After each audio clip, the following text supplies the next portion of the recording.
e ter todos vocês que estão aqui nesse culto de vitória, que hoje nós vamos ter o nosso mais um adolescente pregando aqui, para vocês verem o nível, né, de maturidade que a igreja está. Então, nós precisamos usar as pratas da casa.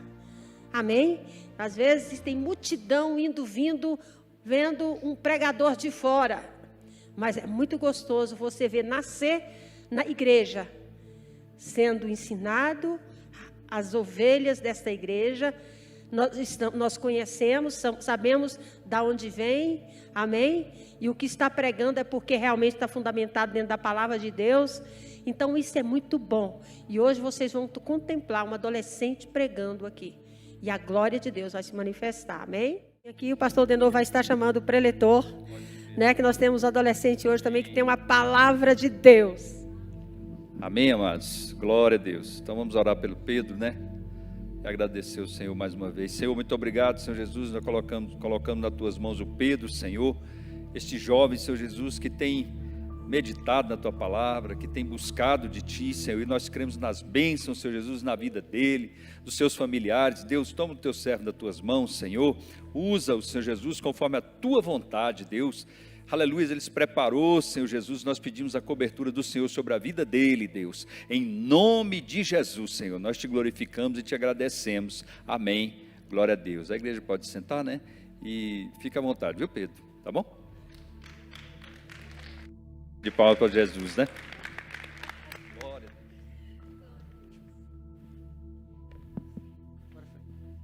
Paz, igreja. Então, quando a pastora me chamou, eu fiquei pensando assim, o que eu podia falar? Aí veio muitas palavras na minha cabeça, o que poderia ser dito, mas eu meditei muito e perguntei ao Senhor o que Ele queria falar. E aí, no meio de uma conversa que eu estava tendo com um amigo meu, veio uma palavra para mim que me fez refletir muito, que é por que é tão difícil não perdoar? Por que é tão difícil perdoar? Primeiro eu quero falar um pouco sobre o que é a graça, porque eu acho que entra muito no testemunho da irmã, que a graça não é algo que a gente faz, não é algo que a gente faz por merecer. Assim como ela falou, Deus alcançou ela no meio do nada, assim. Não foi porque ela teve esforço da parte dela, não foi por outras coisas, mas Deus alcançou ela. E a gente tem que entender isso para a gente entender o que vai ser dito aqui hoje. A graça foi obtida perante o sacrifício de Jesus na cruz. E eu vi um exemplo muito, muito interessante que eu gostaria de compartilhar com a igreja, que a graça é como se fosse uma porta aberta. Jesus abre a porta não porque a gente mereceu, mas essa porta nos leva para um caminho que a gente tem que fazer algo que exige nosso esforço, porque a graça não é meramente um dom, ela nos capacita, assim como a irmã também falou, que a gente é capacitado por essa graça. E ela deve transformar nosso comportamento. Não faz sentido a gente receber algo e isso não mudar o nosso interior, não mudar nossas ações, não mudar a nossa forma de pensar. E com base nisso, eu gostaria de ler com a igreja Mateus 18, a partir do versículo 21 até o 35. Mateus 18, 21. Eu estou lendo da NVI, tá? A parábola do servo impiedoso. Então Pedro aproximou-se de Jesus e perguntou: Senhor, quantas vezes deverei perdoar a meu irmão quando ele pecar contra mim? Até 7 vezes? Jesus respondeu: Eu lhes digo, não até 7, mas até 70 vezes 7. Por isso, o reino dos céus é como um rei que desejava acertar contas com seus servos. Quando começou o acerto, foi trazido à sua presença um, que lhe devia uma enorme quantidade de prata. Como não tinha condições de pagar, o Senhor ordenou a ele, sua mulher, sua mulher, seus filhos e tudo o que ele possuía fossem vendidos para pagar a dívida. O Senhor prostrou-se diante dele e lhe implorou: Tem paciência comigo, e eu te pagarei tudo. O senhor daquele servo teve compaixão dele, cancelou a dívida e o deixou ir.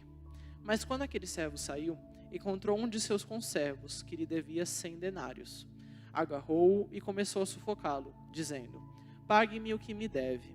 Então o seu conservo caiu de joelhos e implorou-lhe: Tenha paciência comigo, e eu lhe pagarei. mas ele não quis. Antes, saiu e mandou lançá-lo na prisão, até que pagasse a dívida. Quando os outros servos, companheiros dele, viram o que havia acontecido, ficaram muito tristes e foram contar ao seu senhor tudo o que havia acontecido. Então o senhor chamou o servo e disse: servo mau, cancelei toda a sua dívida, porque você me implorou. Você não devia ter tido misericórdia do seu conservo, como eu tive de você? Irado, seu senhor entregou-o aos torturadores, até que pagasse tudo o que devia. Assim também lhes fará meu Pai Celestial, se cada um de vocês não perdoar o coração de vocês. Vamos orar? Senhor Deus, obrigado por essa palavra, Pai, que o Senhor está mostrando para nós. Que a sua palavra, Pai, a sua voz, que possamos estar sensíveis, Pai, ao que o Senhor quer nos ensinar aqui hoje. Que o Senhor possa estar, Espírito Santo, falando no coração de cada pessoa aqui. Que eu venha a ser verdadeiramente usado por Ti, Pai. Porque eu não estou aqui por mérito meu, não estou aqui por algo que eu fiz, mas simplesmente porque o Senhor me escolheu, Pai, para ser usado por Ti. Por favor, Pai, vem me quebrantar, que eu também possa receber essa palavra e buscar viver essa palavra, e que o Senhor venha estar no controle dessa pregação. Em nome do Teu Filho Jesus, amém. Vamos começar então. Na primeira parte dessa leitura que eu fiz, foi Pedro perguntando para Jesus: quantas vezes eu devo perdoar meu irmão? É interessante que ele pergunta 7 vezes, ele já fala um número assim, né? Por que é interessante? Porque no Antigo Testamento tinha-se uma ideia, baseada em Amós, em Jó, que o perdão era para ser dado até 3 vezes. Não necessariamente de forma literal, mas porque significava multiplicidade, múltiplas vezes de perdão. Aí Pedro fala assim, 7 vezes, já querendo ser generoso assim, né? Ah, Jesus, olha, fala para perdoar 3, eu vou perdoar 7. É interessante que ele pergunta isso, só que parece muito com a gente, né? Que muitas vezes a gente quer fazer uma meio que barganha assim com Deus, fala, a gente dá esmola assim para uma pessoa e fala: ó, Deus, viu? Eu fui bom com essa pessoa aí. Muitas vezes a gente quer mostrar essa generosidade, não simplesmente porque é uma ordenança de Deus, mas porque a gente quer receber algo em troca. E a gente tem que buscar fazer algo, não porque a gente acha que é bom, mas porque Deus falou que devemos fazer, simplesmente uma ordenança. Não é do nosso coração, não é se a gente está sentindo, é uma ordenança de Deus. E aí, com base nisso, eu fiquei meio assim, pensando, o que seria esse perdão? A gente tem muitas vezes uma ideia de perdão meio deturpada, assim. Então eu resolvi pesquisar lá no dicionário. Eu encontrei 2 definições: remissão de pena ou de ofensa ou de dívida, desculpa, indulto. E a segunda, ato pelo qual uma pessoa é desobrigada de cumprir o que era do seu dever ou obrigação, porque incompetia exigi-lo. Daí eu comecei a pensar, então o que seria não perdoar? Por que a gente não perdoaria alguém? Já que pela segunda definição seria deixar uma pessoa desobrigada de cumprir algo, então a gente não está perdoando alguém, a gente imagina que ela tem que fazer algo pela gente, que ela tem uma obrigação por a gente, à medida que a gente não perdoa. A gente vai processar mais esse pensamento, só que vamos continuar lá. No versículo 22, Jesus fala: não, Pedro, 7 vezes não, 70 vezes 7. Pode ser um pouco esquisito assim, pensar que Jesus estabeleceu uma quantidade, só que a gente sabe, né, que é como se fosse uma hipérbole, é um exagero de Jesus. Eu fui pesquisar isso, e lá em Gênesis 4:24, a gente tem a história de Lameque. Quem foi Lameque? Lameque foi um homem considerado o mais vingativo da Bíblia. Por quê? Porque ele fala lá em Gênesis 4:24, se Caim é vingado 7 vezes, Lameque o será 70 vezes 7, ou 77, dependendo da sua tradução. Então, Jesus faz um paralelo com essa história de Gênesis. Por quê? Lameque foi o homem mais vingativo, porque ele vingaria 70 vezes 7. Então, Jesus, ele perdoa 70 vezes 7. Ele é o homem mais perdoador da Bíblia que a gente tem. Porque, tanto é que ele morreu pelos nossos pecados, ele foi o homem perfeito, ele foi Deus encarnado. Então ele faz esse contraponto, não simplesmente por usar um número muito exagerado, mas para mostrar que mesmo que nós busquemos a vingança, ele nos perdoa.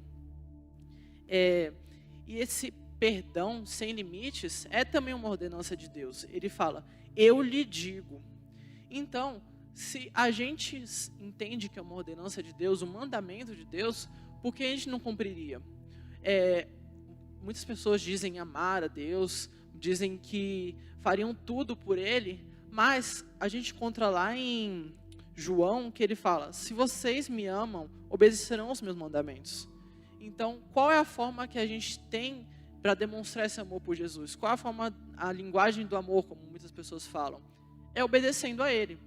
Então, se a gente não perdoa, como que a gente diz amar Jesus? Se Ele nos ordenou a perdoar 70 vezes 7 vezes.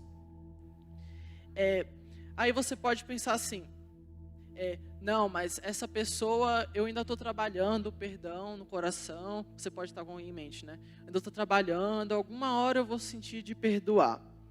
Se você sabe que é a ordenança de Jesus, você vai perdoar não porque você está sentindo, mas porque você sabe que é o certo. Muitas pessoas falam, eu não vou ler a Bíblia hoje porque eu não estou com vontade. Eu não vou orar porque eu não estou com vontade. Não, eu deixo essa pessoa lá que eu não estou com vontade de falar com ela não. Mas se a gente viver só por vontade, a gente não vai fazer nada.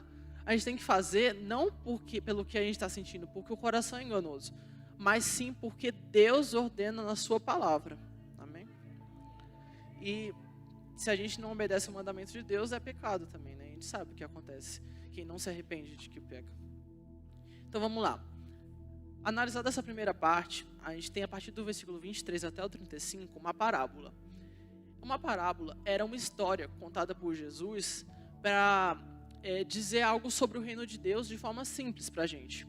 Uma coisa espiritual, de forma material, de forma que a gente poderia entender. Então, tem algumas coisas alguns personagens aqui que a gente encontra um contraponto. O servo perdoado somos nós. O Senhor piedoso é Deus. E o servo que não é perdoado são as outras pessoas. Sabendo disso, a gente tem lá, no versículo 23 e 24, Jesus começando a contar a parábola. Por isso, o reino dos céus é como um homem que desejava acertar contas com seus servos. Quando começou o acerto, foi trazido à sua presença um que lhe devia uma enorme quantidade de prata.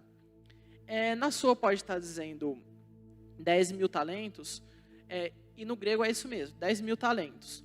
Só que para a gente entender o que seria um talento. Um talento, dependendo da quantidade de metal, equivaleria a 6.000 denários. Um denário era a quantidade de dinheiro que um trabalhador recebia por dia. E a quantidade de prata, não dá para saber muito bem, mas dá para estimar que poderia ser em torno de 270 toneladas de prata. Isso, para vocês terem uma noção, sabe esses caminhões grandão de mudança, assim? Como se enchesse 12 daqueles de prata. Então, você já pensa, um servo, nem se ele trabalhasse toda a vida dele, nem em todas as gerações da vida dele, conseguiria pagar essa dívida para o Senhor. É uma dívida impagável. Certo? Ele até fala assim, Senhor, eu vou pagar. Mas o Senhor tem compaixão com ele. Tá? Eu falei que o servo perdoado éramos nós. Mas você pode estar pensando, mas eu não tenho uma dívida imensa, eu não tenho uma dívida impagável.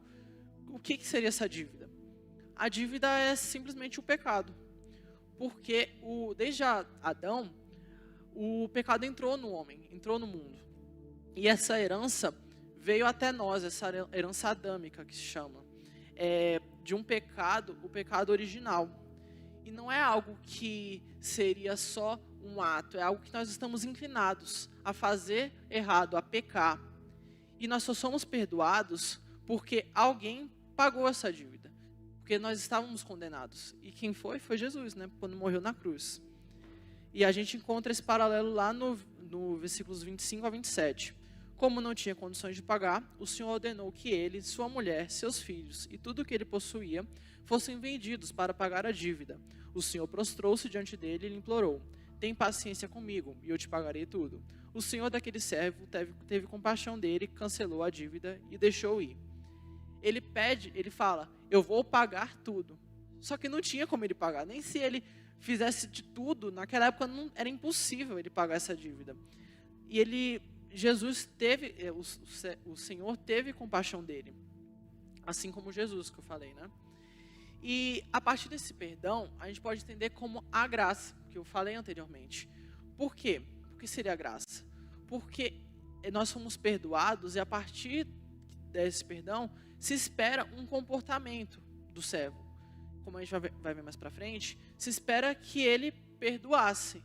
Então, a graça não é por mérito, mas exige algo de nós, exige um esforço de nós a partir do momento que a gente tem ela. Ela nos capacita para um propósito e nos transforma. A graça é transformadora. Tem até uma palavra que chama metanoia. Metanoia é como se você estivesse indo por um caminho, aí você dá a volta 180 graus e vai por outro caminho. É exatamente isso, mudança de mente. Você não deixa simplesmente de fazer o que é errado, você passa a fazer o que é o certo. Sabendo disso, vamos ler o versículo 28. Mas, quando aquele servo saiu, encontrou um de seus conservos, que lhe devia 100 denários. Agarrou-o e começou a sufocá-lo, dizendo: pague-me o que me deve. Como eu falei, um denário equivalia a um dia de trabalho. Então, é como se fosse 100 dias de trabalho. É uma quantia razoavelmente grande, mas não era impagável. Ele poderia trabalhar um pouco mais, juntar e eventualmente pagar. Só que, antes da gente julgar a atitude dele, falar se ele agiu certo ou errado, vamos pensar, se a gente estivesse no lugar dele, estaria errado cobrar de alguém algo que a pessoa nos deve? Primeiramente, aparentemente a gente pode pensar que não. Muitas pessoas, se você perguntasse assim, sem dar esse contexto do que veio antes, ela pode perguntar: não, se ele me deve, eu devo cobrar algo dele. Só que, sabendo de tudo o que foi dito aqui, do contexto, ele recebeu a graça. Ele foi perdoado de uma dívida impagável. Então, já fica escandalizado quando ele fala, quando a gente vê aqui, 100 denários, ele estrangulou o cara e falou para pagar a dívida, independente do que fosse. Isso é uma ação meio contraditória. Mostra que ele não entendeu o agir da graça. Que a graça verdadeiramente não transformou ele, porque a graça é responsiva e reflexiva. O que quer dizer isso? Que a graça é responsiva quer dizer que ela tem que gerar uma resposta de nós. E reflexiva, que tem que refletir aquele que nos perdoou, tem que refletir Jesus em nós. Então ele não entendeu a graça, ele não entendeu o quanto ele foi perdoado. Ele simplesmente aceitou que ele foi perdoado e não fez nada a partir disso. Vamos ler o 29 e o 30. Então o seu conservo caiu de joelhos e implorou-lhe: tenha paciência comigo e eu lhe pagarei. Mas ele não quis. Antes saiu e mandou lançá-lo na prisão, até que pagasse a dívida. É interessante que o 29 expõe a fala do conservo dele exatamente, quase idêntico, como ele falou para o Senhor: tenha paciência comigo e eu lhe pagarei. O que faz ele pensar que o Senhor perdoou ele por uma dívida tão grande, porque ele tem o direito de não perdoar alguém que tem uma dívida tão pequena assim comparado? Aí eu comecei a pensar nisso e veio o orgulho. Porque o que seria o orgulho, se não a situação que alguém se encontra de achar que pode exigir algo de alguém, exigir que alguém faça alguma coisa para que receba aquilo que a graça já deu para essa pessoa. Se a graça já transformou verdadeiramente a vida dessa pessoa, ela não vai agir pelo que ela sente, não vai agir de forma orgulhosa, querendo receber algo de alguém, porque nós já recebemos tudo de Deus. O que a gente pode pedir mais do que sermos salvos da condenação eterna? C.S. Lewis define lá no livro Cristianismo Puro e Simples o orgulho como grande pecado. O orgulho leva a todos os outros vícios e trata-se do estado de mente completamente contrário a Deus. Então, agir de forma orgulhosa por parte desse servo é o que nós fazemos muitas vezes. A gente faz diariamente isso, porque o orgulho do orgulho derivam muitos pecados. Não é simplesmente, tipo, do nada que surge um pecado de adultério. É parte do orgulho, de cobiça, de querer se achar na posição de que você merece algo mais. E esse merecer algo mais contradiz com a graça, com os princípios da graça.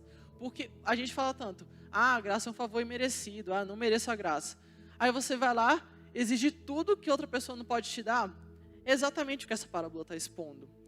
A gente pensa assim, Deus me perdoou porque eu mereci, então eu só vou perdoar quem mereceu o meu perdão. É basicamente isso que a gente faz quando a gente exige que alguém faça alguma coisa para merecer o nosso perdão. E o que me chamou muita atenção foi lá no versículo 31.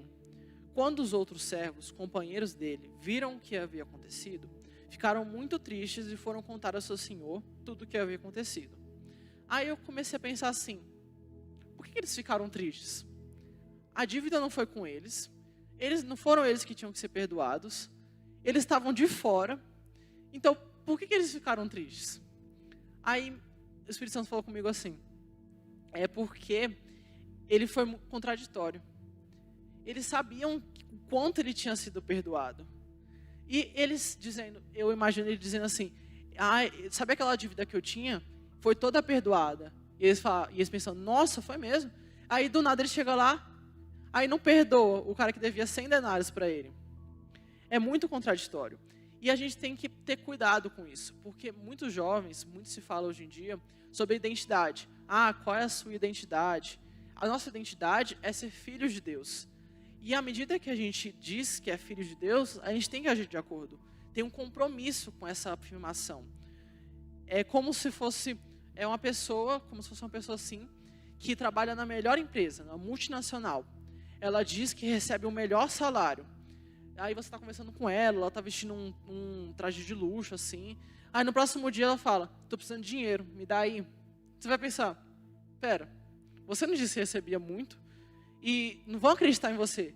Ou não vão acreditar que você está precisando, ou não vão acreditar que você trabalhava numa grande empresa. Exatamente isso. Quando a gente diz que a gente foi perdoado da condenação, que nós somos filhos de Deus, só que a gente vai lá, aí uma pessoa fala mal da gente, e a gente deixa de falar com a pessoa, não perdoa.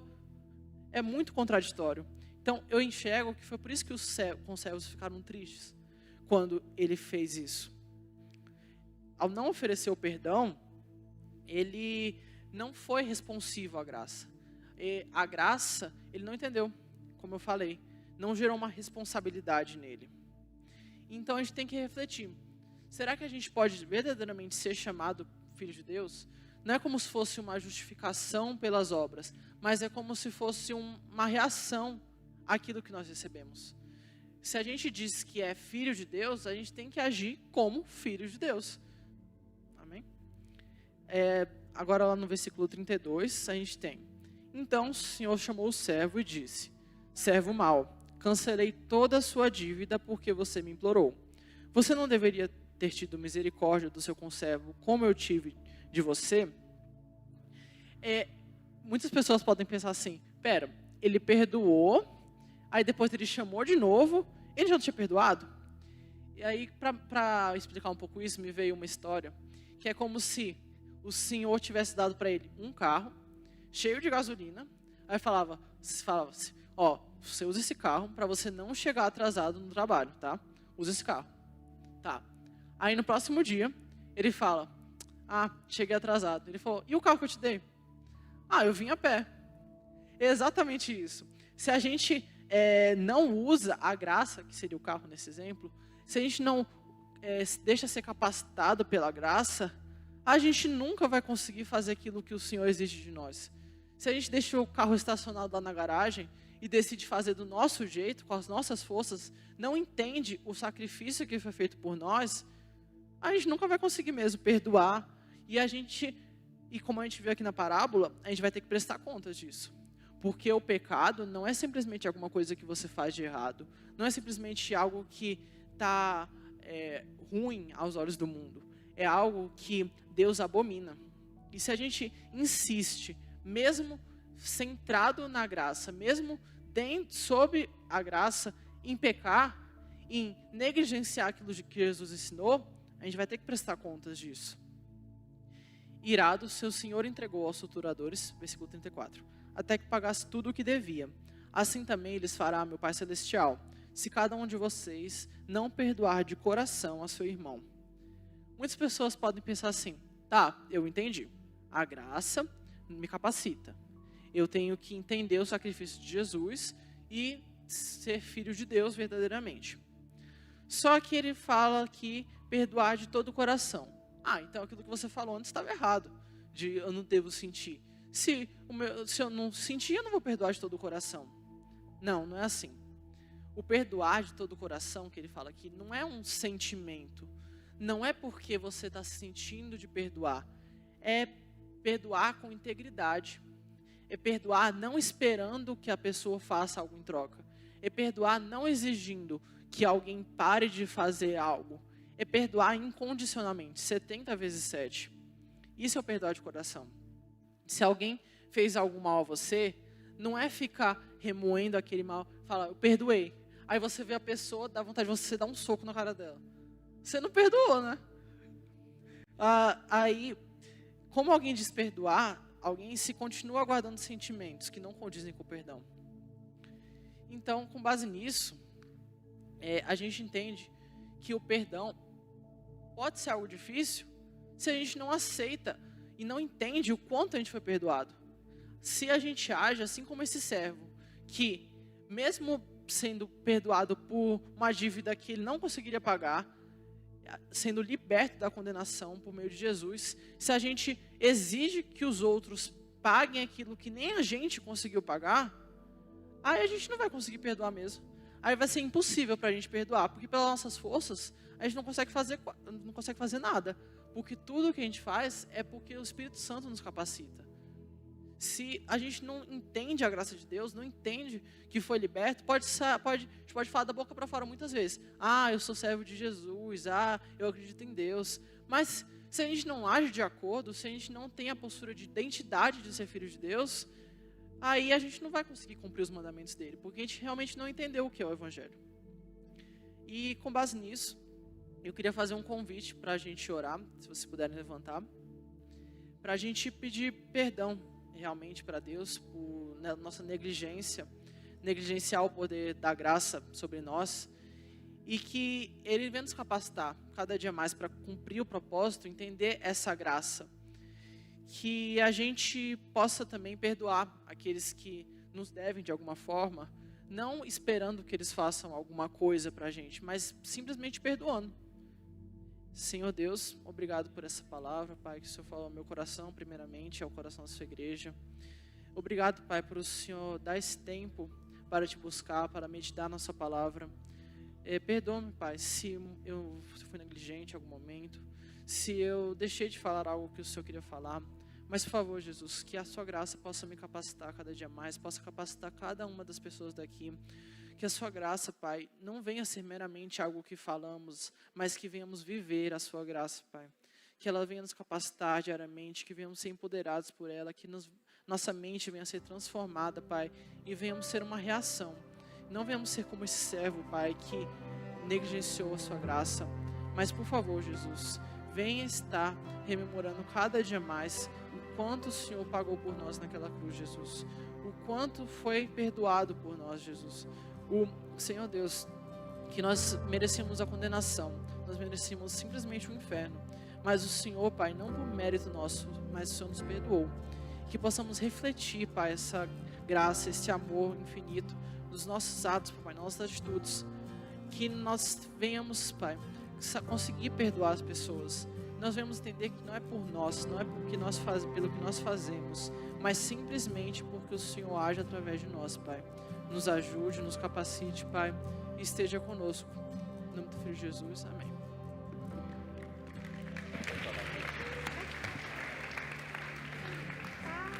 Glória a Deus. Deixa eu dar um abraço aqui no Pedro. Amém. Olha, que bênção, né, amados? Muito bom. Glória a Deus.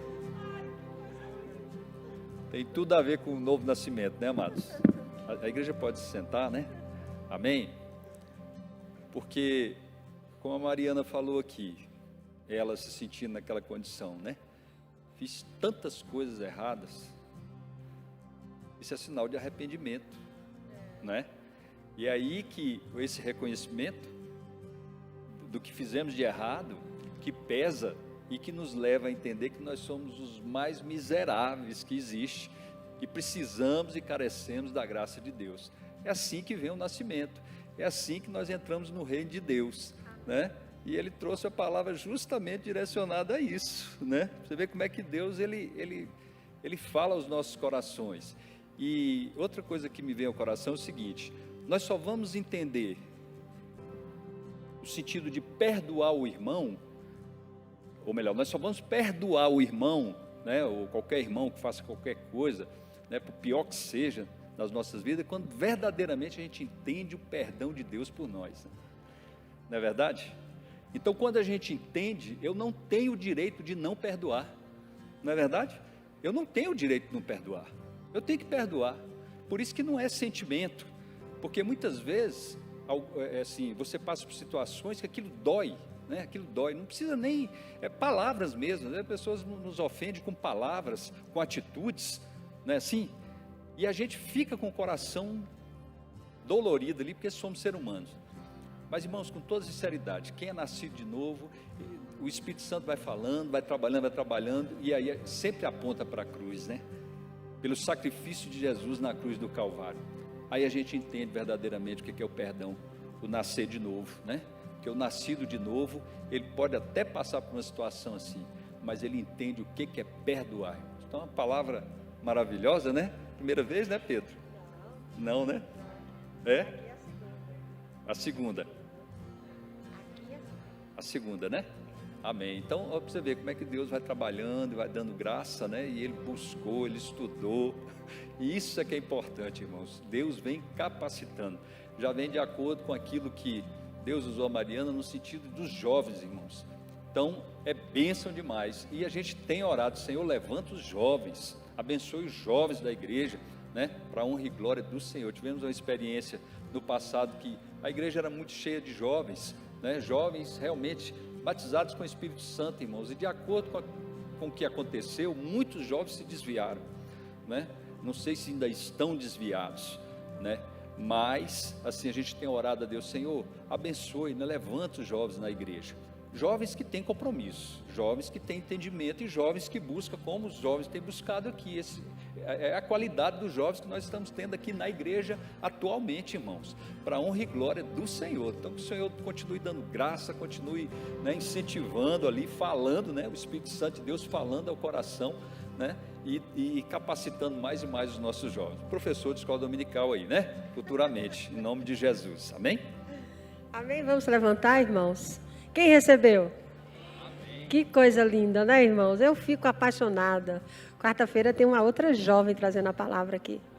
Então, gente, assim, vivifica. A Bíblia nos fala, né? A força de uma igreja, irmão, é a juventude. Você já pensou, os velhos vai ficando? Tem que vir atrás, nos segurando ali, né? A juventude. Então, a gente tem que preparar os jovens para assumir futuramente a igreja. Né, irmãos? Porque a gente quem vai ficar? Os jovens. Então a gente vê, né, realmente, eu sou apaixonada quando eu vejo as levitas aqui louvando ao Senhor, quando eu vejo um jovem interessado na obra de Deus, irmão. Isso dá alegria no nosso coração.